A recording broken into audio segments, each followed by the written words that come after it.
They are to face the full force of the Duterte administration, but 8 inmates at the National Penitentiary are defying the odds to have their voices heard by the highest court of the land. They are filing the case on behalf of thousands of new Bilibid prison inmates. What do they want? They're asking the Supreme Court to nullify provisions of the revised implementing rules and regulations of the Good Conduct Time Allowance or GCTA law. They question provisions that exclude heinous crime convicts from benefiting from the GCTA and other credits. They argue this can be considered what they call executive legislation. Why? Because these new rules go beyond the current law. But the Justice Department believes otherwise. We've called a number of laws in order to come up with the interpretation that is most suited based on the provisions of the RA 10592. And we've also relied on existing jurisprudence, and that's where our confidence is based.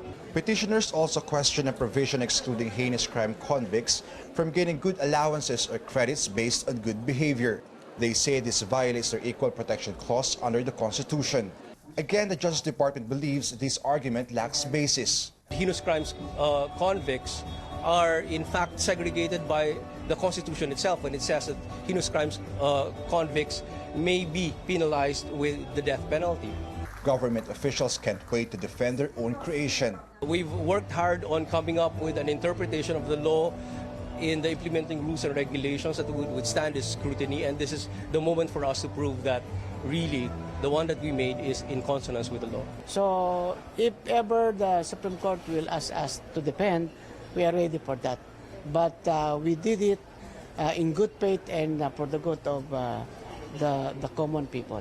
As for the Supreme Court, Chief Justice Lucas Bersamin says the case will be processed, but he can't say yet if it will be given extra time compared to the run-of-the-mill issues.